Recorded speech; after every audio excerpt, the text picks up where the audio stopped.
Hello, Inside Great Minds listeners. This is your host, Adam Outland, and today we have a special guest. We are going to meet Dr. Peter Henry Huang. Dr. Huang, or as he likes to be called on our podcast, Peter, was most recently the professor and DeMath Chair of Business Law at the University of Colorado. Prior to that, he has also worked at Yale, University of Chicago, University of Pennsylvania, University of Minnesota, UVA, USC, Temple University. He's taught economics departments at Stanford, Berkeley, UCLA, USC, SMU, Tulane, and University of Iowa. So he has a very long academic track record. And what's interesting about my interview with Peter is his interest in the subjects of mindfulness, happiness, ethics, and leadership and decision-making. He graduated at age 17 from Princeton University, Phi Beta Kappa as a university scholar in mathematics and economics, and earned a Ph.D. in applied math from Harvard University, and then completed a JD with distinction from Stanford University Law School. So we have a really brilliant mind who has put a lot of his energy and time into understanding what makes people make better decisions. And in this, we talk about everything from racism and decisions around race and how people make snap judgments, but then lessons on how to overcome those snap judgments. We talk about mindfulness and some thoughts and exercises around that. And overall, just a really interesting conversation from someone who comes from the academic sphere of study around decision making. So I hope you enjoy this interview as much as I enjoyed interviewing Peter Huang. For our listeners, Peter, you've been, you had your start into university at a really young age. You got into Princeton at 17. No, graduated. Graduated at 17. See, I'm already selling you Sure. on, on what you've accomplished. You don't want to scare people, So No. So cool. You were telling me the other day how where that started was in school, how you were ahead so much, and your mom kept trying to find where you could actually be challenged because it wasn't happening in school. But maybe you could pick up that story just for a minute and speak the journey to graduating Princeton at 17. The journey to graduating Princeton at 17 comes in two parts.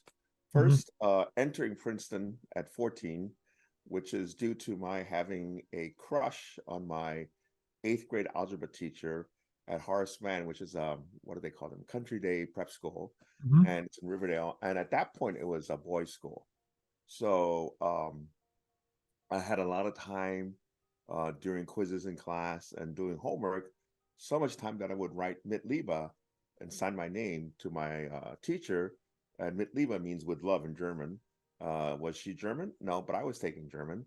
So one day I was home doing homework, and my mother said, "Why don't you let me check your homework?" I said, "That's, I think, the teacher's job." And I wouldn't let her see my homework. So the more I tried to hide it from her, the more she pursued this. Because as she explained, I think maybe Richard Posner has the same theory of privacy. If you have nothing to hide, why do you need privacy? So she saw the love letter I wrote in my homework, and she was very disappointed that I was being distracted by not a girl, but a woman. And this woman I had chosen as my advisor, and she had met with a parent-teacher conference with her a couple of weeks ago, and she didn't mention that. So she said, "We're going to make sure you are challenged." So between 8th and 9th grade, she took me to the chairman of the math department at NYU, Cameron Institute.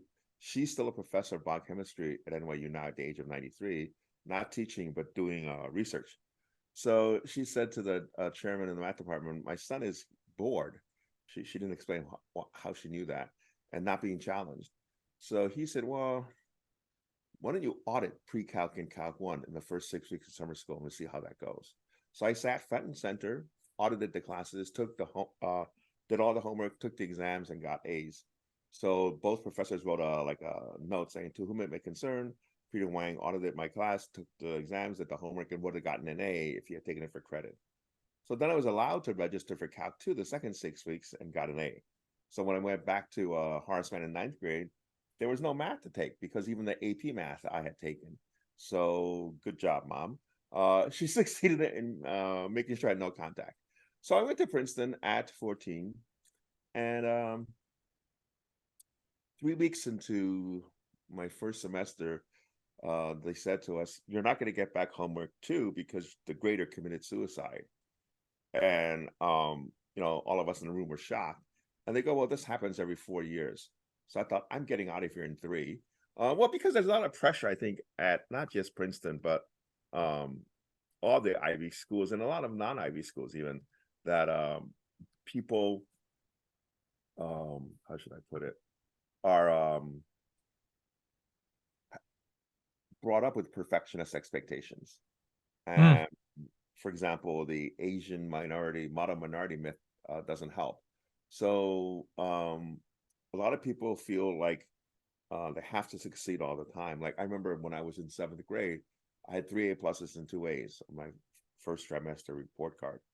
And I was very proud and happy. And I took it home and my mother said, "Why not 5 A+?" I said, Wow. okay. Yeah. When I was in 1st grade, she bought me book covers, which you can cover with like a paperback, but she brought me the Ivy League book covers. She goes, "There are 8 Ivy League schools, Harvard, Yale, Princeton, and 5 others." So it was very, Wow. yeah, it was very much a tiger mom early on, and now she's a tiger grandma. I Yeah. don't have any kids, but my 2 brothers have daughters, and she says, "Shouldn't your nieces be going to college now?" I said, "They should go to college whatever they want." She goes, "One's already 14 and the other's just turned 12. Weren't you applying for college when you were 12?" I said, "No, 13. And so I said to Anna, "Do you want us to go to college early?" She goes, "No, Uncle Peter, I don't." I said, "Why not?" She goes, "I might miss a class that will teach me something I need to know." I said, "Okay." It's like people often joke, he or she wasn't there that day of class when they learned about manners or etiquette or bedside Yeah. manner.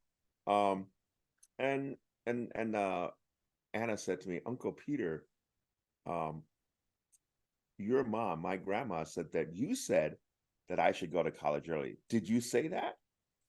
So, I'm being put on the spot because I don't want to say my mother lied. So I said, I don't remember saying that. It's like the people in Congress. I can neither confirm nor deny. And maybe your grandmother, my mother, heard me wrong. She's 93. And I said, "You should do what you want to do." She goes, "I want to go through all the grades because I want to learn all the things." I said, Hmm. "That's a good uh, objective." I said, "You could learn all the things faster, though. You could study in the summer. You could take some classes online." She Mhm. goes, "I really like playing video games." I said, "Why don't you take a class on video game design? Because that's the most popular class at Stanford right now. Everyone wants to invent an app and retire at the age of 21 or something." And she goes, "How about that work?" I said, "Well, the minimum age to take that class is 13. You're 12 now. So next year you can take it online and see how it goes. And if you like Wow. it," I said, my partner's sister's son, Stephen, he's going to RIT, Rochester Institute of Technology, and he's majoring in video game design. I said, RIT, MIT, there are a bunch of schools that are very good in this. And I said, if this is something you like, why just play the games? Why not make the games, right? Be on the Yeah. supply side instead of the demand side. So she's thinking about that. Yeah, so she did. That's awesome. That's a great way of helping a young person consider a different perspective without pressure and doing it Right. with And I information. convinced her to take a class called Mhm. Happiness for Teens that is being taught on Coursera by a Yale psychology professor who teaches happiness to Yale undergrads. And she said she finished the first module. She did the assessment. She goes, "This is kind of interesting and fun," because she goes, "I've learned that people often pursue things like money and fame, which they think will make them happy, but doesn't really." I said, "Yes, this is a very important lesson that many people twice their age or 3 times their age don't know." So, yeah. That's awesome. And so I want to backtrack to one thing, but I don't want to lose the bookmark on this conversation we're having because there's some good things to explore there. But I wanted to go back for a minute and just for our listeners, because you went from being very good all around academically, but exceedingly good at math, which is what had you audit that class to, I believe, studying economics, which is related, but law as well. So like, how did you go from, kind of an early start, and psychology, I believe also, right? So you're going from a math orientation in college, but you're choosing a different path. What led you to the path that you ended up studying? Yeah, that's a interesting, I guess, path dependence question. You had to take distribution requirements. One of them was social science. So I decided to take economics because I thought, economics sounds interesting. Making decisions about your personal economics. And when I took it, I found out a lot of it was just math. All the footnotes had derivatives, or so I thought, wow, you can use the language of math to simplify a lot of the economic models. Instead of writing lots of prose, you just say the marginal propensity to consume is the first derivative of the consumption function. And so I applied to be a university scholar in math and economics, which is just a fancy way of saying I didn't have to satisfy distribution requirements. I could just take a very unbalanced course load of math and economics. I did take something like philosophy. It was philosophy of math. I did take some politics. It was mathematical politics, but it was very, concentrated in one area, mathematical economics. I took Mm. the graduate mathematical economics 2-semester sequence from a professor named Harold Kuhn, who is famous for something called the Kuhn-Tucker theorem of nonlinear programming. And Harold Kuhn is also very instrumental in convincing the Nobel Committee to give the Nobel Prize to John Nash, despite his mental health issues. Mm. So when I finished, I actually applied to pure math departments. But I got a letter from Harvard saying, based on your application essay and your letter's recommendation, we think you'd be happier in the applied math department. So we're Mm. going to transfer your application there. And I thought, oh no, I don't want to do applied math, because at Princeton, the attitude is applied math could involve, using math for bad, bombing people, Yeah, yeah. killing people. Oppenheimer type math. Right. Yeah. Warfare. So they wanted people to do pure math. The sort of irony of that is like number theory was very pure math, but now it's hugely important cryptography and privacy. So you never know what's going to be applied. Mm. So before I got a chance to contact the applied math department and say, no, I'm a pure mathematician, they said, you're accepted. You'll get a certain stipend. And, Mm. so I said, okay, I'll go. So when I went, I was assigned as my course advisor is someone named Ken Arrow. So Kenneth Arrow won the Nobel Prize in economics in 1972. He was one of these people called the university professor at Harvard, which meant he could teach in any department. He mainly taught in econ, but he also taught, he had 3 or 4 grad students in applied math. Each of one has since won the Nobel Prize in economics. One is Roger Myerson, one is Eric Maskin, and I'm not sure if I covered them all.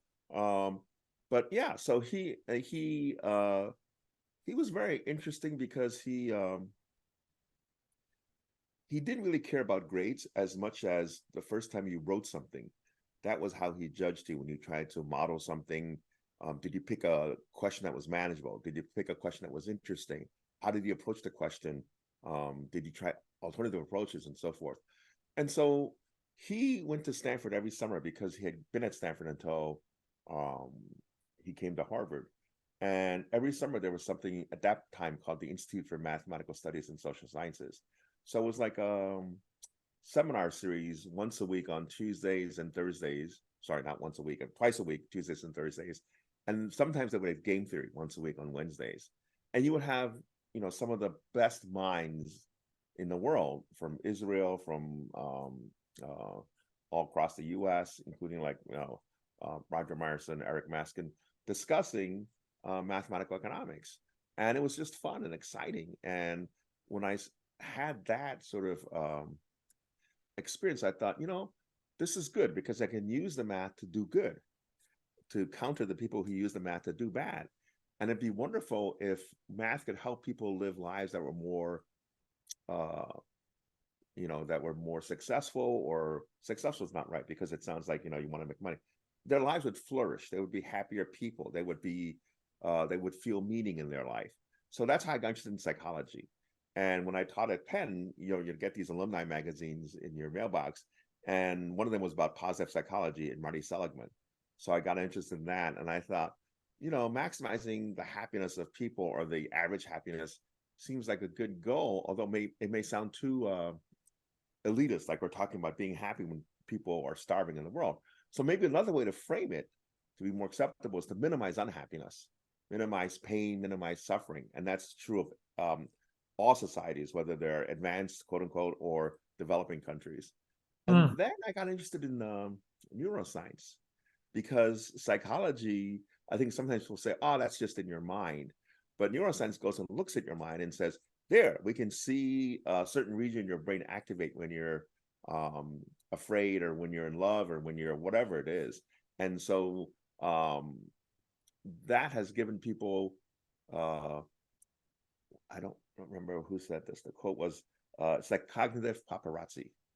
People love to look at colorful photos, and you can say, look, when women see their spouse or kid get hurt, women have the same center of their brain that registers pain for them light up. When men see their wife or son or daughter get hurt, nothing happens in the man's brain. So not sure what to make of that. But yeah, so a lot of these interesting things in neuroscience, which sort of give, I think, psychology a more scientific appearance. I'm not sure it really is, but like people have found that the pain we suffer from losing money, similar to the pain we suffer from like stubbing our toe, there's a pain center, and that we in some sense do, I guess, calculations unconsciously to try to figure out what we should do next, right? And that's part of the problem. Sometimes people are very short-sighted and myopic, and also people don't always learn correctly when they have the wrong set of beliefs. So, for example, there's something called the hot stove effect. The hot stove effect is that a cat, if it touches a hot stove and gets burned, will avoid all hot stoves. It will also avoid all cold stoves, because a cat can't tell when a stove is on or off. So it's Sure. overlearned the lesson, right? So sometimes people overlearn, underlearn. They just don't learn the correct lesson, people and cats. And so people often ask, like, why don't human beings learn from their experience or their mistakes? My mother often said that to me. She was wanting to learn from my experience. And I thought, I can't even learn from my experience. How can I learn from your experience? But in some sense, like movies and TV and literature are ways people can learn, right? From other people's experiences, if you care about those characters.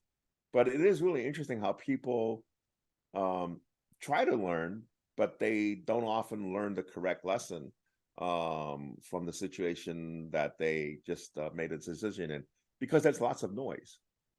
Yeah. And one thing I'm really interested in, we talked about this before, but we talked in like physical health, that there's two sides of discovery. There's that scientific academic approach that yields a lot of fruit. I mean, it contributes to pharmaceuticals, it contributes to everything. And then we have on the other side this experiential learner that, while they're educated and somewhat science minded, they're less about, hey, let's look at the research of 10. I'm going to inject this right into my, like, we're talking about bodybuilders, right? They're like, let me just try. Right. And but what I noticed from some of my reading is that when the two got together, it was really interesting interaction, because the scientists would say, well, I never thought about a direct injection method, that they're just exploring with all the time, actually. So this experiential and academic approach.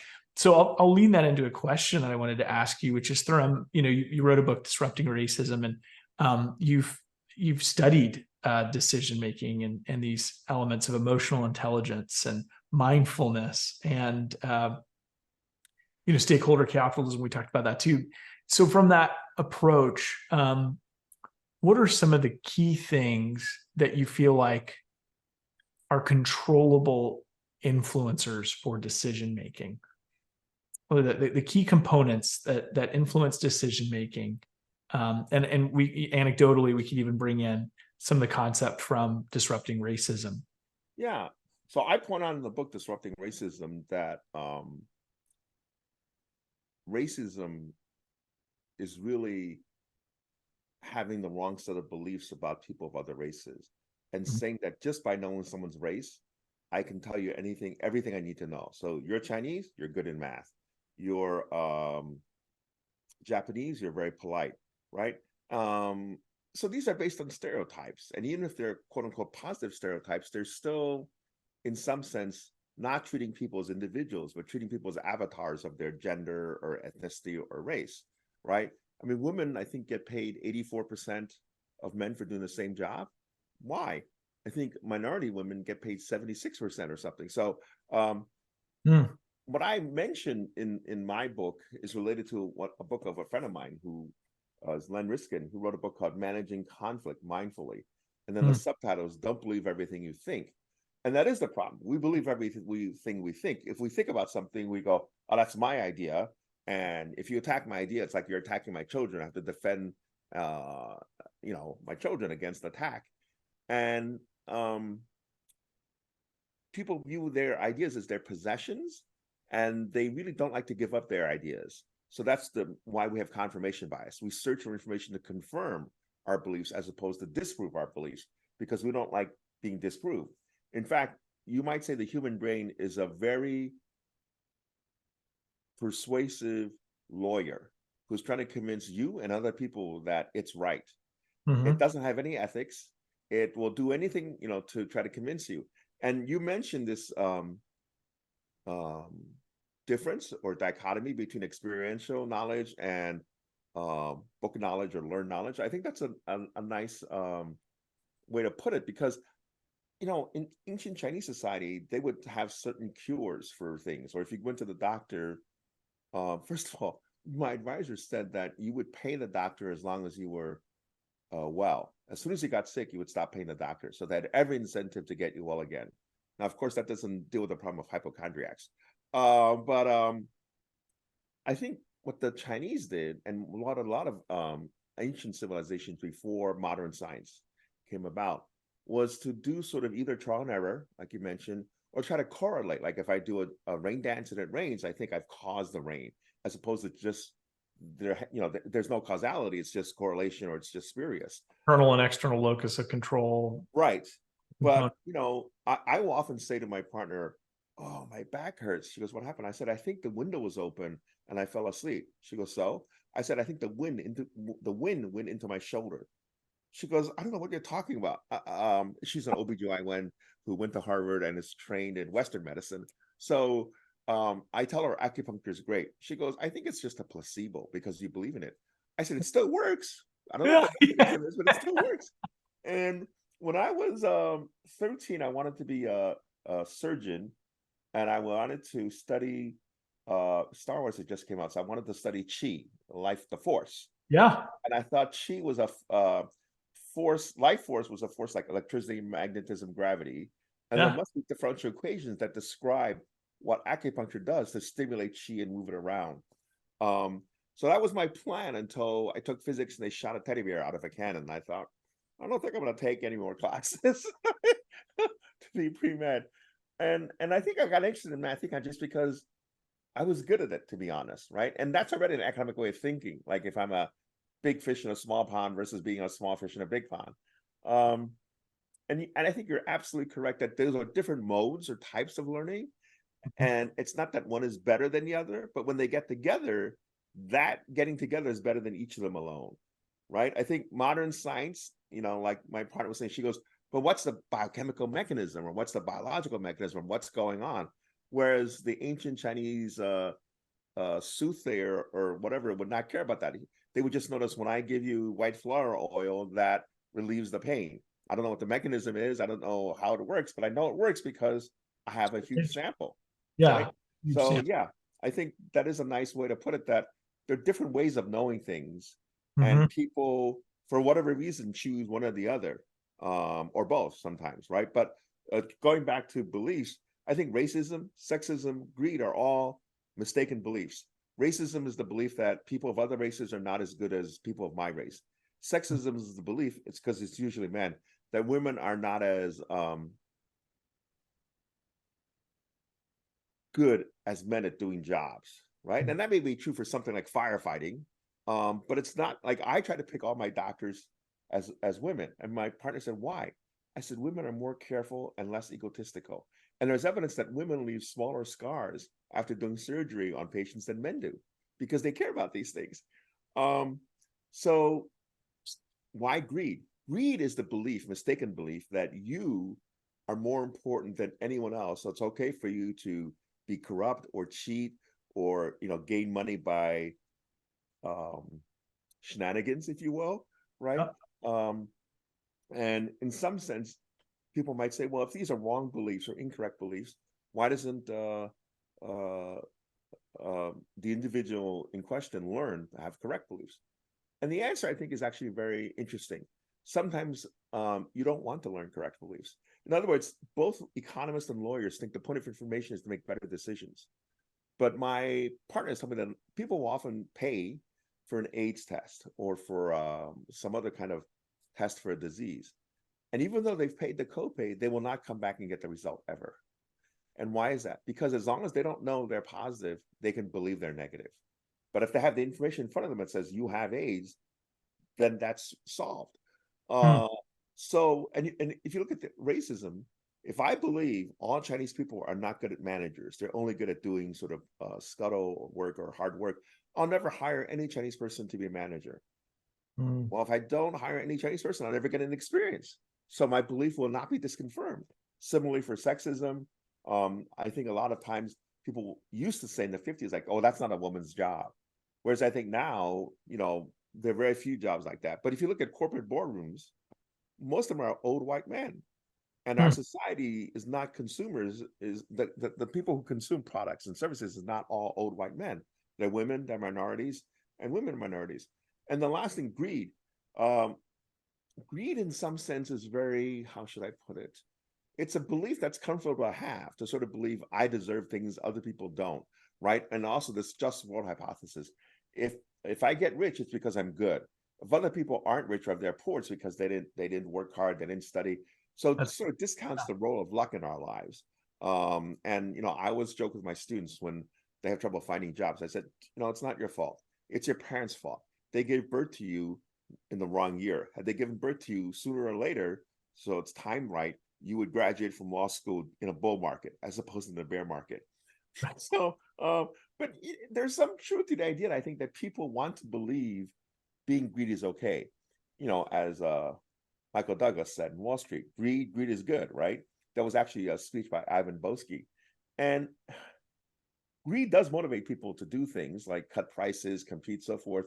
But greed can also motivate you to do things that are not so um, kosher, right? I remember there was a TV Yeah. show back in the 80s, Remington Steele, where the people were competing, and the guy thought, well, I can't outproduce the quality of this my competitor's product. What if I hire someone, a hitman, to just kill the person? Well, that's a solution, but that most people would say that's a solution that's out of bounds. It violates social norms. It's just wrong. It violates morality. But greed, I think, basically makes you think that you are entitled to do anything because somehow you're special. And everyone is special. As I say to my students, you're all uh, um, special. What is it they say? Uh, Special snowflakes. But but Make it special. yeah, but everyone is special. So then that means no one's more special than anyone else. They're just special in different things, right? And I think you often don't want to change your beliefs about greed because that might mean giving up your wealth, right? Or redistributing it, right? So slavery is based on free labor. Paying women 80 or 70% is basically not paying them what they're worth. So a lot of this is driven by greed. I mean, if you look at climate, I love the way people say we have a climate, global warming. That sounds it's going to be like a little toasty at the beach next summer. We have a climate catastrophe, and we need to do things because humanity may not survive. The planet Earth may survive, but humanity may not be here. And some of the things we need to do have tipping points and nonlinearities. And so some of the oil companies which deny global warming, it's like the cigarette companies denying, the effects of secondhand smoke, or they wanted to, because if you're making money, if your living is coming from this thing, you don't want to say, you know what, I'm wrong. I have to retrain myself in something else. In the meantime, I can't go to the country club. My kids can't go to the private school, etc. Right? And I think, and part of what I hear you say is that people form through external experience a game that they're going to play in life. and I don't think anybody would really, very few people would just say and admit I'm greedy, right? Because greed implies a negative connotation. And for a lot of the people that are greedy, they may not think there's anything negative wrong, because the game they're playing is, I'm in this for my family and not for anyone else, right? And to them, that's a fair game. And here's the rules, and here are the things that are not about.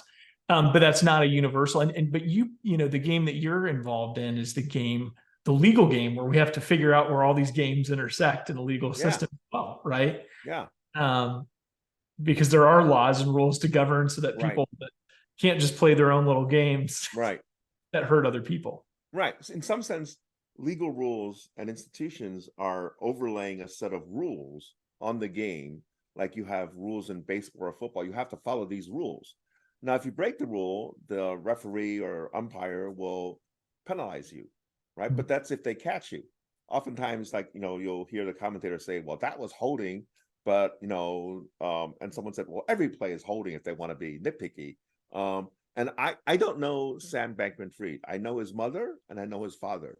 Barbara Fried taught me tax, and Joe Bankman, I invited to University of Colorado Boulder to give a talk because he was interested in anxiety and cognitive behavioral therapy. But I know a lot of the people who believe in effective altruism, which Sam Bankman-Fried did, believe the point is you should make as much money as possible and donate as much of it as possible. So that justifies sort of not worrying about how you make that money, because you're going to use it for good. It's like lawyers who basically will break the rules of legal ethics, and they say, but it's not for me, it's for my client who's had a tough life and has been not treated well by society. So that's why I'm breaking the rules. I think there's a lot of ways to rationalize to yourself and justify things. In fact, I think each person is the easiest person for them to lie to. Yes. Because I want right? I'm helping, trying to convince, right? Whereas if you try to argue this to a judge or opposing counsel, they'll pick holes in every part of your argument. That's right. Yeah. Yeah, I think, and so I guess in service to the other part of your book title, Disrupting That, how do we do that for ourselves? Because we all have a bias, right? I mean, maybe I like, even right now, I couldn't yell out and say, I'm racist. I knew I passed judgment on all kinds of people in a 5 to 7 second interaction. I don't know that initial judgment is controllable, but I think what we do with it after is, right, how we poke holes in our own arguments. So I'm kind of curious, what are some of the strategies that you suggest, even on a personal anecdotal level? Yeah, so you're absolutely correct in saying we have these first impressions, which are sticky. And that's why people say things like, when you go out for a lunch interview, don't order spaghetti or something, because you're going to make a mess. And people are going to think this person's messy, right? And you can't really control these first impressions that people have about you. But people themselves can sort of say, I know I might have unconscious bias or implicit racism, which has become a big buzzword. I don't want that to translate into discrimination or actions that are biased. I don't want that to become explicit racism, because implicit racism is basically racism without racists. So no one's at fault. It's like, who was it? In the movie Roger Rabbit, Jessica Rabbit, she's not bad. She's just drawn that way. So human beings can say, the fact that I have implicit bias, all humans have implicit bias, even babies. That may be true, but babies are not explicitly biased. Babies will play with anyone. They don't care who you are. They don't care what race, gender. They don't say, can I see your report card? Can I see your CV? They just play with anyone. At some point, they learn racism mainly from their parents. So it's an intergenerational transfer where your parents might say, oh, those people are not our people. What does that mean? We're all people, right? But I think it's very easy, even without intending that, to transfer these biases, because they are somewhat unconscious. And then they might become conscious as a way to, how should I say it? Some people want to use scapegoats, Hitler, for example, right? So that the reason you're not successful is not you, it's these people who've stolen your jobs or worked harder than you unfairly. Or I forget who said this, when there were Chinese men helping construct the Transcontinental Railroad. After it was finished, there were too many Chinese men competing for jobs. So they put out this campaign. It was called Rice versus Meat. They go, Americans have to eat meat. Those Chinese will just have to eat rice. This is not fair because rice is cheap, meat is expensive. So they have an unfair advantage. That's why we need to send them back to China. You know what? Ah, Right? But yeah. And so I think you can invent in your mind stories, right? We do this all the time. The main thing is not to say I'm going to not invent stories because I'm not sure that's possible. But the main thing is to be mindful of mm, the stories. Like, so, I was, we had, my partner and I went to the couples therapy once, and the couples therapist said, um, who's responsible for your partner's happiness? I said, I am. She goes, no. She goes, who's responsible for your happiness? I said, I am. She goes, you're catching on. She goes, everyone's responsible for their own happiness. And she goes, you cannot solve another person's problem, and you cannot control another person. All you can control is your responses to this uncertain, unknowable world. And that really, I think, made it clear to me that we often want people to do certain things. Like my niece, when she's now 22, graduating from SUNY Binghamton, when she was 6, she said to me, Uncle Peter, my brother Stephen really frustrates me. I mhm. said, first of all, I didn't think you knew the word frustrate, what it meant. Second of all, how does he frustrate you? She goes, he doesn't listen to what I tell him to do. I said, Kelly, welcome to my world. No one listens to what I tell them to do. My students, my myself. Um, but and that's natural. People have their own minds. People are in their own TV shows, basically, as the central character. Everyone else is like a recurring guest. And so you may have a script for them, but they don't have to follow your script. That's And right. so mindfulness is one technique. Another is sort of related, sort of reflecting, being aware. After you make a decision, think about, was that a good or bad decision? What are the consequences of that decision, not just on me, but on other people? And in Yeah. some sense, you can think of, there's something called loving kindness mindfulness. So the idea here is you wish yourself good health, you wish people in your family good health, you wish people you have trouble with or difficulty good health, you wish all of humanity good health. So these are concentric circles. And you may wish non-human life forms good health, right? And so you may become a vegetarian, right? And you can stop anywhere along this continuum. The US Army used to want to teach mindfulness to snipers because they would shoot better and concentrate. But then Wow. some of the snipers, instead of thinking about what's the best way to kill people, thought, why is killing people the objective? Maybe I should think about So it's interesting how you can't control people's thinking again. And again, Len Riskin, who's pioneered the introduction of mindfulness into the legal academy, he often points out that mindfulness tends to lead people to be more ethical. Because when you think about and you're aware of other people's feelings, emotional intelligence, right? When you're able to sense that people are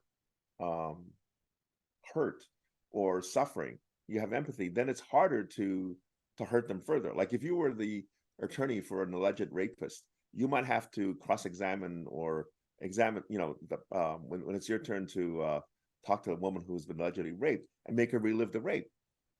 If you're really someone who's empathetic and mindful, you might say, this is a really bad way to earn a living. And you might say, I don't want to do this. And someone might say, well, someone else will do it. Well, that's fine. Someone else can do it. Right. Yeah. But I think, being mindful makes you oftentimes do different things or do things differently. Hmm. And like you said, the initial belief you can't control. But what you do with that belief, I think being mindful helps, being aware helps, having emotional intelligence helps. These are all things that you can practice and get better at. In fact, there was some talk of developing video games that were not to kill people, but you land on a planet where you can't speak the language of the civilization. You have to guess their emotion, positive or negative, and which one it is, and what the intensity is. And Wow. if kids get good at that, that's really, I think, a useful skill to have in life. Absolutely. Yeah. I mean, you can't, in the business world, which a lot of our listeners are involved in, one of the anecdotes from a very successful business builder that was a mentor of mine said, you don't build companies, you build people. Yes. And you don't have a company without human beings. And Yes. Yes. there's the AI argument, but as far as we know, it takes human beings. And I think that communication and relationships, it extends beyond even the judgments that we make that we might entitle racism. I think the judgments that we make as a leader with our people when they've Yes. had a bad season of life, Yep. or and that does come from a lack of mindfulness and intentionality. Because and something else that you and I talked about too that I think relates to this is if we get better at maybe thinking in terms of the questions we're not asking instead of coming in with the answers all the time,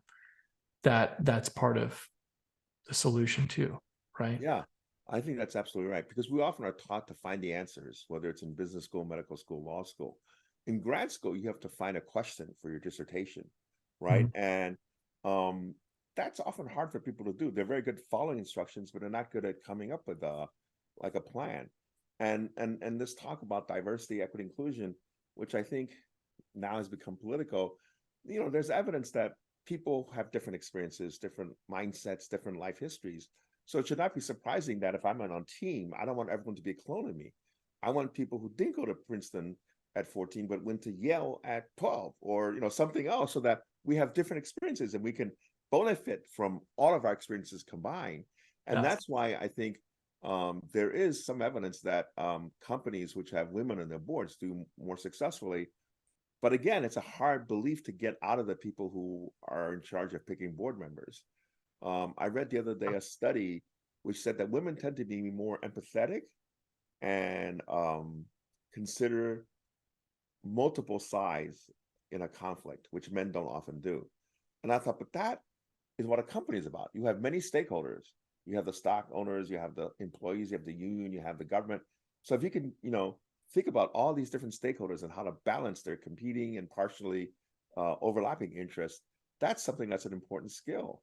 Yeah. And right, resolving conflicts is not just all about going to court. That's a very blunt tool. When you sue someone or are sued by someone, it creates negative emotions, and even if you win, you lose because you've wasted 2 years of your life. And so I hope, my dream is, if we can teach mindfulness to not just law students, medical students, and business school students, but to people in college, people, teenagers, or even younger, if they can learn to be mindful, that is a life skill that'll help them. So my youngest cousin, my partner's youngest sister's youngest son, David, he was acting up one day when he was like 5 or 6. And so my partner said, David, you need to go have a timeout. He goes, oh no, I learned about this in school. I need to go hesitate. We thought, what? It was he misheard meditate for hesitate. But that captures a lot of what meditation is. It's to stop and think. Do I want to keep doing what I'm doing? What is it that I'm doing, and how does it affect me and other people? So Yeah. from then on, I always joke, I'm here to not teach you to meditate, because that may have a religious Yeah. connotation. I'm here to teach you how to hesitate. That's great. I think that's one of my big takeaways today. I like that. That's a really catchy thought. Well, I appreciate you and your time and sharing some of this knowledge with us. I think there's a lot of good anecdotes in this topic, and it's applicable as a parent, but also, as a business owner, and in any area of life. Because when it comes to decision making and judgments, like that's something we can all be better at doing too. So for finding more information on you, there's your book, and they can buy that Right. anywhere and everywhere, Amazon. Everywhere. Yes, Disrupting Racism. Awesome. And then do you have a website as well? I do have a website. So it's the usual https:// or something, www.peterhenryhuang.com. So just my first name, my last name, and my middle name is Henry. You made it So, perfect. Made it easy for everyone. We'll put that in the show notes as well. And Peter, thank you again for joining us today. This was great. thank you.